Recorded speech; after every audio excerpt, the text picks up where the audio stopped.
నమస్కారం అండి.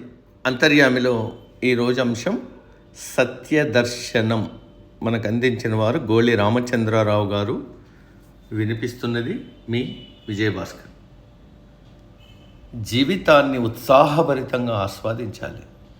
వర్తమానంలో ప్రతి క్షణాన్ని మరలా తిరిగి రాదని ఎరుకతో చిరస్మరణీయంగా మలుచుకోవడానికి ప్రయత్నించాలి. సమాజం పట్ల చూపించే కృతజ్ఞత, ఆప్యాయతలే మనం సంపాదించుకునే నిజమైన ఆస్తులు. ఆప్తులు అన్న భావన గొప్ప స్పృహ. పడిపోతున్నా పచ్చగా చిగురించడానికి ఉరకలెత్తే తరువులు మనుషులకు సత్యదర్శనం చేయించే అసలైన గురువులు. ఎదుటి వారి నుంచి దేన్ని ఆశించకుండా జీవించడం ఎలాగో తెలుసుకోవడానికి ప్రతి చిన్న మొక్క ప్రత్యక్ష ఉదాహరణగా నిలుస్తుంది. నులివెచ్చగా అనిపించే ఊపిరి, లయబద్ధంగా వినిపించే గుండె సవ్వడి దేహంలో ఏ క్షణాన మొదలయ్యాయో తెలుసుకోలేకపోయినప్పటికీ ఆ నిమిషమే మన ప్రాణానికి అంకురారోపణ జరిగిందనేది యథార్థం. మనిషికి ప్రాణ ప్రతిష్ఠ చేయడంలో అతడికి ప్రమేయం కల్పించకపోవడమే సృష్టికర్త అద్భుత రచన. భూమిపై అడుగు పెట్టింది మొదలు అంతిమ క్షణం వరకు ఎదురయ్యే ఎన్నో విషయాలకు వ్యక్తి బాధ్యత వహించాల్సి వస్తుంది. జరిగే ప్రతి సంఘటన తనకు అనుకూలంగా ఉండాలనుకునే వైఖరి మనిషి మెదడులో కొలిసిన అజ్ఞానపు తొలకరి. ఆ నైజాన్ని విడిచిపెట్టి ఫలితం ఎలాగున్నా ప్రయత్నం మాత్రం తనదే అన్న నిజాన్ని దర్శించగలిగిన జీవితం కమనీయం, రమణీయం. పిండి ఆరబోసినట్లుండే వెన్నెల కాంతి నిర్మలమైన మనసుకు ప్రతీక. మనసును అమృతవాహినిగా సిద్ధం చేసుకోవాలి. లోకాన్ని ప్రేమ పూరితమైనదిగా మనోచక్షువులతో చూడాలి. కనుల తెరపై కలల చిత్రాలు గమ్మత్తుగా అనిపిస్తాయి.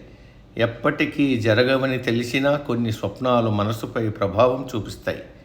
కలల్ని నిజం చేసుకోవాలనే ఆలోచన కలుగుతుంది.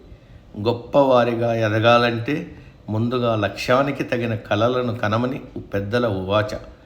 శారీరక మానసిక శ్రమ ద్వారానే స్వప్న సాక్షాత్కారం జరుగుతుంది. కష్టించే స్వభావం లేనప్పుడు కలలన్నీ పగటి కలలుగానే నిరర్ధకం అవుతాయనేది నిత్య సత్యం. భువిపైకి మనిషిగా ఆగమనం ఒంటరిగానే ఉండొచ్చు. ఇక్కడి నుంచి జరిగే ప్రయాణంలో అనేక మంది సహచరులు తమ పరిచయంతో జీవిత రథాన్ని దేదీప్యమానం చేస్తారు. తేనె చిలకరింపు లాంటి ఆత్మీయుల పలకరింపులు ఒంటరితనం తిమిరాన్ని పటాపంచలు చేస్తాయి. ఆప్తుల కలయిక కలకాలం గుర్తుండిపోయే మధురానుభూతుల వేదిక. జన్మనిచ్చిన తల్లిదండ్రులతోనూ ప్రాణ స్నేహితులతో సైతం దురదృష్టకర సమయాల్లో మనస్పర్ధలు జనిస్తాయి. అయిన వాళ్లతో ఏర్పడే అంతఃకలహాలు పాల పొంగుల క్షణాల్లో సమసిపోయేలా చేసుకునే నేర్పరితనాన్ని మనం అభ్యసించాలి. అనైక్యత విపత్తులకు ఆలవాలమైతే సమైక్యత సకల సంతోషాలకు, సర్వ సంపదలకు ఆలంబనగా నిలుస్తుందనేది కాదనలేని సత్యం. ప్రపంచంలో ఒక్కొక్క వస్తువుకు ఒక్కో రకమైన విలువ ఉంటుంది. మనిషి వ్యక్తిత్వం మాత్రం అమూల్యమైనది. ప్రతి మనిషిని ఏదో ఒక సమయంలో ఇబ్బంది పెట్టే బలహీన క్షణాలు తారసపడతాయి. అలాంటప్పుడే వ్యక్తిత్వం దృఢంగా ఉండాలి.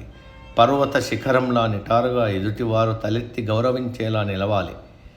విలరహితమైన వ్యక్తిత్వ సముపార్జన ఒక్క రోజుతో జరిగేది కాదు. మహోన్నతులు, మహితాత్ముల చరిత్రలు తెలుసుకోవాలి. కష్టాలు ఎన్ని ఎదురైనా చెక్కు చెదరని చిరునవ్వు దీప కళకల్ని పెదవులపై వారు ఎలా నిలపగలిగారో అర్థం చేసుకోవాలి, ఆచరణలో పెట్టాలి. మనిషి ఎన్నో విషయాలకు సంబంధించిన సత్యాన్ని అనుభవంతో దర్శించగలగాలి. సమస్త మానవాళికి ఆదర్శంగా నిలవాలి. సమాప్తం. సర్వే జన సుఖినో భవంతు. అందరూ బాగుండాలి, అందులో మనం ఉండాలి.